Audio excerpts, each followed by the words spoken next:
So I looked over the Escape Velocity Nova ships, and there is a good deal to discuss, but I figured I'd start with the two ships that featured prominently in the promotional releases for Escape Velocity Nova back before its release. I remember my first time seeing the Manticore. Its glowing ring, the crown of thorns, the bloated form and the imposing ship, the giant engine glows. It was a ship that took full advantage of the three-quarter views. It had animated cargo pods that gave it an ambient movement. It felt so alive. It looked so good. It was like one of the coolest things ever to me. In a series where the Kestrel and the Crescent warship, which are giant needles essentially, where those were kind of the ultimate ship, the Manticore, in my mind, inverted the aesthetics as a big flying barrel, but was still an undeniable threat. And the first time I saw it, I knew I wanted to fly it. I knew I wanted to rush and try to fly that ship and get it. By contrast, the pirate carrier, which was revealed a little bit later, I think maybe it was revealed before, but I think the splash art came out first before the gameplay vid for it, or gameplay features for it. But it felt a little bit underwhelming to me compared to the others. I felt that I was confused when I looked at it. There was a lot going on, and I didn't quite know what to make of a good deal of it. So with that in mind, I figured it'd be a good option to kind of compare and contrast these two for a moment, because I think there's a lot in common. The two ships, one is predicated around function, of the two ships, both are predicated around function. They're bulky, large, essentially space stations with engines, and they're cobbled together out of ships from Federation space. But in my opinion, the Manticore is just strictly better than the pirate carrier here as far as visually pleasing is concerned. And were it me, from a design perspective, I would have swapped the two and reduced the pirate carrier down in scale to allow the Manticore to shine as like the lead capital ship, the whole thing, the ship that you're working towards within the pirate missions. That's a pretty big change in gameplay in that moment. That might affect the storyline and the narrative. So, I think the more reasonable approach would probably have been to overall just improve the design. So let's talk about how we might do that. I think it's important to consider the design parameters and the goals of the artist before critiquing too far. So, Dave, I asked you if you could tell me a little about what the design process for the pirate character looked like. And what you told me is it was one of the first story-driven designs. It needed to be a big fuck-off ship, dodgy, half-finished, unsafe, brutal, and illegal. Essentially a sawn-off shotgun under a coat.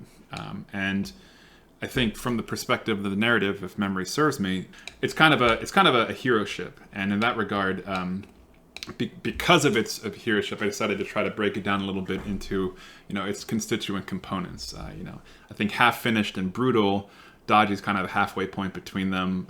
Unsafe and illegal. Illegal and half-finished becomes unsafe. Illegal and brutal is kind of like the shotgun. And they all kind of relate together in one fashion or another. But I think what's worth considering is kind of like, how we might lift form from that.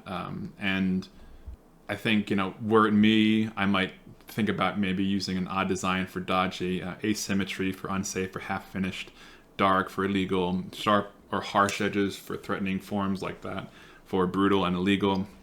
I think there's a lot of that came through in the final design. It's dark for sure. It's got some brutality in it with this sort of sharp square edges.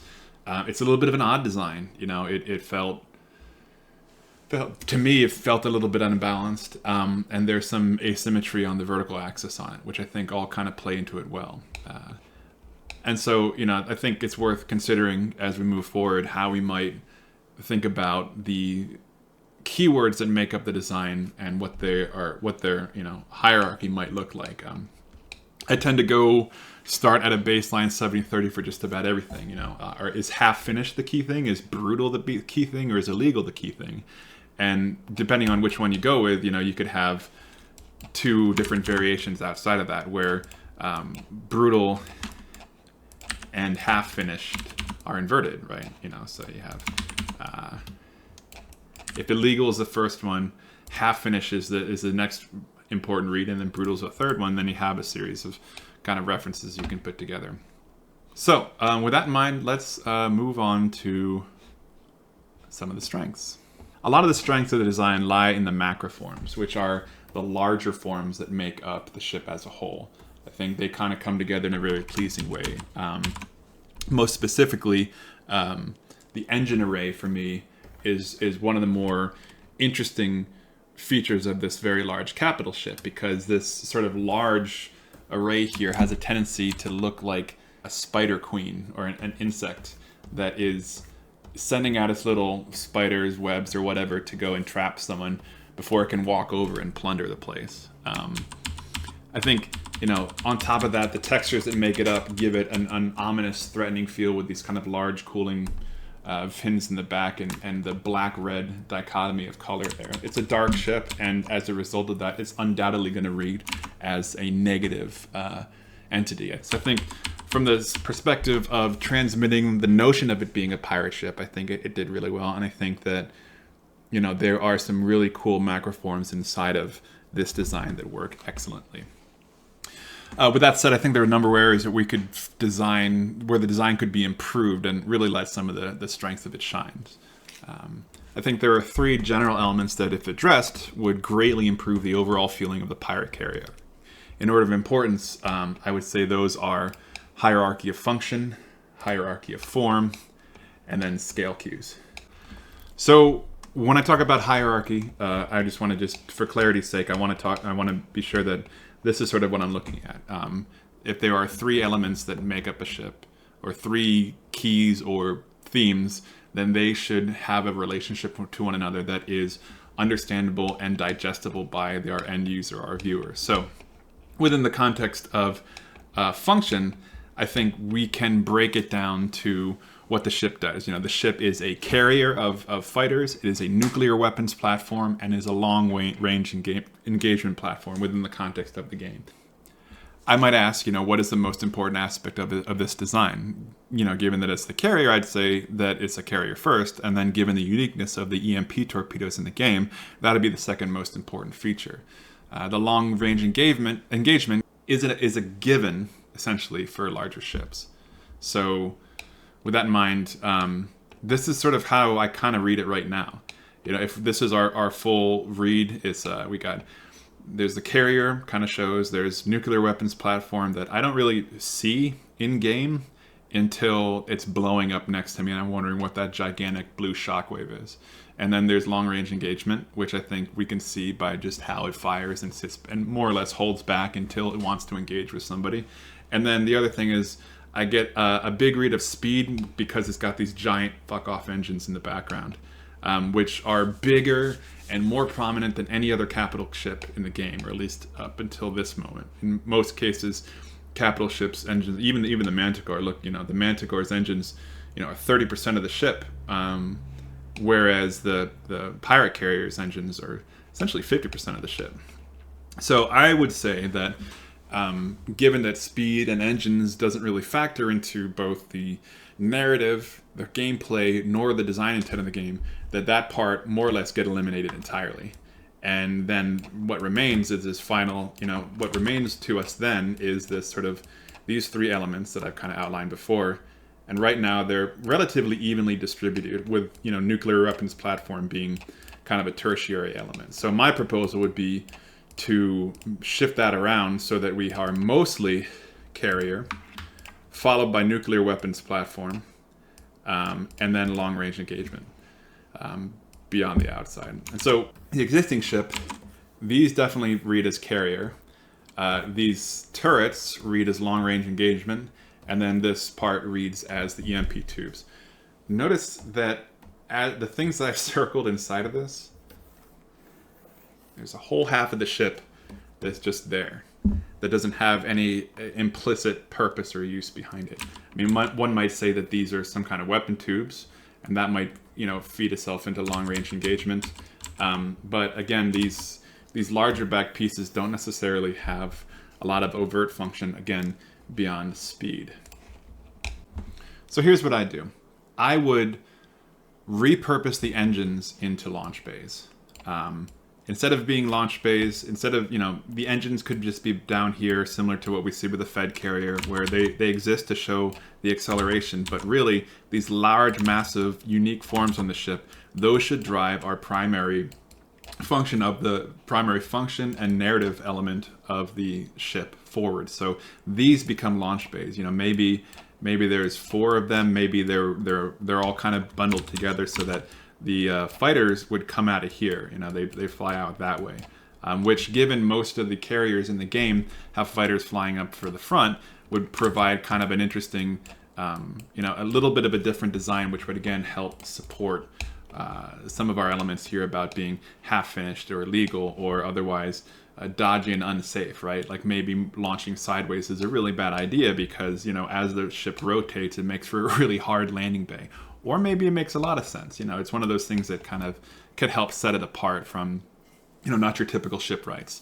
Then what I do is I'd make the center mass of the ship, instead of that being the carrier here, instead of it being, I guess, the bridge here, I would make the center mass kind of dominated of the ship for nukes. And I think we can use some overt nuclear language here, right? We have... What if we literally took a nuclear tube, a nuclear silo, and turn it on its side? Within the context of Escape Velocity Nova's engine that provides for animations inside and firing animations, why not have a gigantic nuclear silo that opens up when it fires?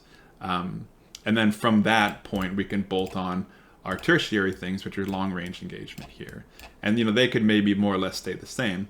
But generally speaking, again, the design of the ship is a little bit more overtly built around the functional elements inside of it. And we could change the length of it, but we could also give it that like half-finished feel by maybe having the bridge somewhere out here, or put some asymmetry inside of this to make it feel like a heck of a lot less of a finished product. So now that we've dealt with the hierarchy of function, the next part is to work on the hierarchy of form. And so I think, if we're just looking at this from a basic perspective, there are too many competing elements. The form language is a little bit all over the place. Essentially, you've got 2 components that make up the ship.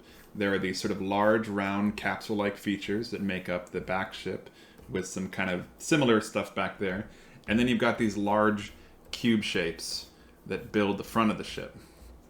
And so effectively there are like two entirely different aesthetics that make it up together. In addition, the rear of the ship is single axis or 2-axis symmetry, right? This is really starting to become very clear. So let's just go into 3D where I kind of mock things together. Essentially, the back part of the ship is composed of 2-axis bilateral symmetry, right? So there's one here and there's one there that make it up, where this whole quadrant right here, if you mirrored it once and then mirrored it again, would be even to one another. And then in the front of the ship that uses the cubes, you have single axis bilateral symmetry because of the way that the I guess barrels of the shotgun are underslung on top of that. And I think for me, when I look at this kind of feels like it would be doomed to pitch forward in a real space situation, as the thrust on the top overpowers the thrust below, given the change of mass below. And because the front and the rear are roughly 50-50 in terms of proportion to one another, and because each follow their own rules regarding form and symmetry, the two feel disjointed from one another. And as a result, the textures kind of have to work overtime in order to unify the ship together. Which, to your credit, again, I think one of the big wins of this ship is how cohesive the textures felt. That leaves us with essentially even 50-50, where we have cylinders with 2-axis bilateral symmetry and cubes with single-axis bilateral symmetry. So here's what I do. I choose one or the other. It doesn't actually matter which one you would use, but I'd make sure that that is the dominant form. And then the other one becomes the secondary form for contrast, right? So you've got, in the option to the left, you've got cylinders are as dominant with 2-axis bilateral symmetry, with cubes being the secondary, and scale cubes beneath that, which we'll get to in the next section. But for now, choose one symmetry over the other. I do everything I can to 70-30 this design as much as I can. Remember that form follows function 90% of the time. So in this case, the primary function with the step 1 should be represented by the primary form of step 2. And if the primary function of carrier needs to be conveyed, then carrier should be held either in cylinders or cubes. Now my instinct, as we know so far, was to turn these large back shapes into carrier functions because that's interesting, but it could be that all we really need to do is maximize the cube form language here. And that could be that maybe these carrier pods themselves are cubes again. You know, if you could just simply swap out this whole thing and turn the back end, and let's find out what that looks like really quick, right? Go over here. All right, if this carrier were instead made up of cubes, you know, what would that look like? Let's have a look. 1, 2, 3, 4. Yeah, I think you kind of lose a little bit of the effect for sure. But you know, maybe let's change up to local points. You know, maybe it's just that it needs a little bit of tapering here and there. I don't know, but you get the idea. Right now this all kind of looks the same because it's the same size, but maybe we remove some of this stuff below. Like I said before, you know, maybe we make that EMP tube kind of massive, and there you go. And then you have an example of you know, cubes being dominant with cylinders being subdominant or secondary to it. We could even underslug it for that double-barreled shotgun look that you're kind of going for.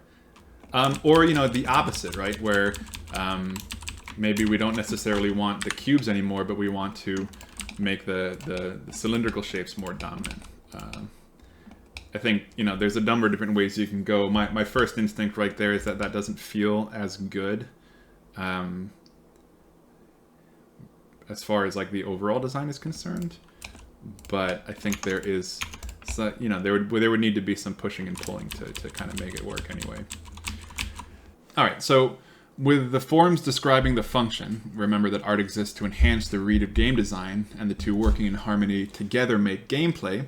What is left to convey is the ship's massive scale to the player, within the context of the player perspective and adhering to the rules of the game engine. Or, one could also say the ship can't be too big in pixels, but should also feel dominant compared to the ships that are narratively smaller, but not so overtly in their in-game appearance, right? Like a star bridge is like somewhere like this big comparatively, and I think the two are significantly different in scale from one another, but obviously we can't have, you know, tiny little ships in game compared to the big ones, or else you'd never be able to see what to do.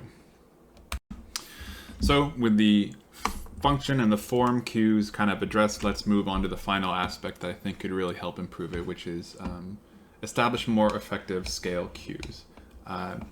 Looking at this ship in particular, because of the fact that we have a number of things like these very large and thick coils, we have these sort of very large textural features, these large planes of polygons right here, and there are some smaller details here, but there's also some very large simple macroforms that are broken apart in kind of very even ways, right? So like one of the things I seek to avoid when designing ships is creating evenness and even distributions of breaks and colors and forms inside of there. Because what happens is kind of you start to lose reference points inside of it. You start to lose certain things, like, you know, looking again, the textures here, the seam is so hard and is catching so much light. You know, if there's a seam here like this in you know, two pieces of metal, then there's going to be light that catches off one of these corners, and it's catching off both, and that distance between the two of them is huge. I mean, like, let's say this is the scale of the fighter, then that seam right there would be, I don't know, like 5 or 6 feet long, or feet wide, maybe larger. So what we're losing is we're losing a lot of scale here. Scale that we desperately need inside of the engine itself. So, you know, by contrast, we could look at the Manticore. And the Manticore, in my book, feels like a larger ship, even though canonically it's smaller. There are some elements of the pirate carrier too that don't really, you know, lend itself. Like the bridge here on the Manticore is tiny compared to this very large bridge here. Like so large. How tall are those windows? I think side by side the Manticore feels like, you know, side by side in roughly the same image weight. Like maybe we could scale this up just slightly to be a little bit more the same weight. It feels to me like we are further away from the Manticore than the Pirate Carrier here. So we're trying to fix that. Let's see, what other things can we pull out here? There's a lot more small details, spine details within the context of the ship. There are scale cues inherent inside of the ship that help us kind of get an idea, right? Because we've seen the Pegasus and the Leviathan and some other shuttles be that size of that cargo piece that is used there. So there are scale cues inherent in the ship that don't necessarily happen here. And the closest thing to a scale cue that we do have are the turrets, the EMP tube, and then, as I mentioned before, the glowing coils, which don't actually help us very much because of the size of them. Because they're so large, they basically undermine the entire scale of the ship. So here's what I do. I would try to keep the high intensity details to like less than 30% of the ship. Right now, when I look at it, the read of the details is about like this, right? Because the macroforms of the ship to the midforms are, the ratio is so close to one another, it reads smaller. Essentially, the smaller something gets, like if you had a box and you wanted to make it feel small, then you'd put like a tube like coming out of this big. But if you wanted to make that same box feel very large, then that tube, you know, that secondary, that form break that I'm talking about here, you'd want to make a lot smaller. And then you'd be able to give, you know, points of reference like a human there, whereas a human might be more like this. Especially if that pipe or thing is something approachable or understandable, then I think we would have a better idea about the overall scale of the ship. Like looking back at the Manticore, these engines, they feel, because there's so many of them, they feel like a whole cluster of large devices that have been strapped together to make something. It almost feels like there's 3 different smaller ships that were cannibalized and strapped together on the back of this. Honestly, this feels more dangerous as a result of that, or hacked together in a way than the Pirate Carrier does within that context. So, you know, I think what we can do is adjust the scale read so that the macroforms are the largest scales, and then the midforms come in as far as their relative scale, their relative size related to the macroforms need to be a significant percentage smaller. Effectively, if you want to make something feel smaller, then you change the midform ratio to the macroform upward. You slide this upward, and essentially the further this direction you go, the smaller something feels. Whereas the larger, if you have, you know, let's say your midforms, or like here, if you slide this down and you make the midforms, the general size of the midforms to be, you know, 90% smaller than the macroforms, then you're left with a very large feeling thing. And then, you know, the high density details come afterwards, which are the really small bits, and those themselves have a 70-30 relationship to one another. So like, you know, if you put in very small high density details in between as transitional points or whatever, that's going to make it read very large, versus if you have kind of larger microform pieces that it's all about ratios. I'm not really describing myself very well here, but I think you get the idea. Please let me know if not. I would say make sure that the high intensity details don't cover more than maybe 30% of the ship, and then use them as a noise between the macroforms that convey purpose. The Manticore does this nicely with the thrusters, and I think we can borrow some of that. You know, there's, within the context of the Manticore, there are kind of all these small intermediate bits of noise that help connect the larger forms. Like this is one macroform here. Here's another macroform there. Here's your midform, or let me change the color. Here are your midforms here. Here's another midform there. This is a midform. And then again, you have all these very high level details in between, even if they're incidental because of crossing polygons or something, that kind of stitch everything together. You know, you got your dirts and your patterns or whatever. One could also say that midforms might be contained in these repeating textures here. But you notice as I'm highlighting them, they all kind of feel roughly about the same size to one another. The midforms are about here, and the macroforms are, you know, compared to them, somewhere between here and like there. And then the microforms, obviously, inside of that are very small. So we just want to do the same thing here, where if we have these very small forms that exist inside of we just want to kind of do the same thing, right? So in the case of this thing of the pirate carrier, right? Again, here I'm going to outline our macroforms here, our midforms, like there, and then our microforms inside of this are kind of like these turrets. Here we see that, but even here, I would say maybe these circles are sort of midforms, or I'm sorry, microforms, because they're like smaller than the midforms, but it's kind of hard to tell. So if you were to take these purple details and shrink them down, actually select the purple and the red details and then shrink them down by maybe like 20 to 30, maybe 30 to 50%, then you get a better read of scale on this at the very minimum. So yeah, I think that's what I would do to improve the pirate carrier. And, you know, I think I could take it in one direction that would feel inherently different from what your aesthetics are going to be. But I think if you took a moment to address the hierarchy of the function within the context of the visual, you know, make sure that what the purpose of the ship is reads to the player clearly through, you know, the pieces that actually make up the ship, and then use the form hierarchies to kind of reinforce the functional hierarchy. Then all you really have to do is make sure that your scale cues fit together, and then the whole thing comes together in a really nice sort of way. I don't think you have to depart pretty strongly from the overall arching design of the ship. I think this particular design that I've kind of put up with here looks a little bit underwhelming, but I think, you know, one of the things that kind of off-put me about the design was the kind of, let's call it underslung shotgun appearance. And I think that could work really well if it was just kind of balanced. If it was, I guess, I don't know. I think there's a few different ways that you could go about doing this. Maybe, you know, if these were no longer engines, as an example, but they were instead launch bays, I think that would help with the offset feel that I think that you might have been going for it a little bit more. Again, I think the whole arachnid feel of it is a really strong element to it. Something that I might, you know, try to really harp on or enhance a little bit more, and not something that we'd want to kind of hide away from.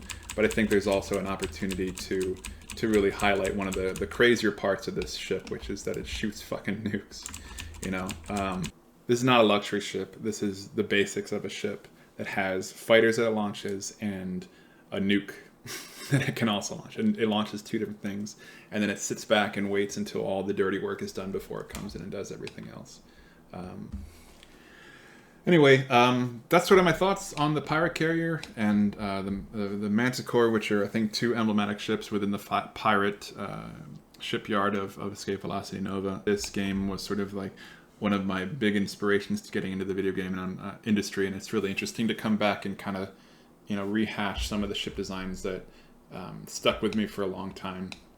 And the concept of, you know, how would I improve it were I in a position to is a fun one for sure to explore. So take it or leave it. I hope you found it informative. Otherwise, let me know if you have anything you'd like to clarify or anything you'd like to see. Thanks again, Dave. Have a good one.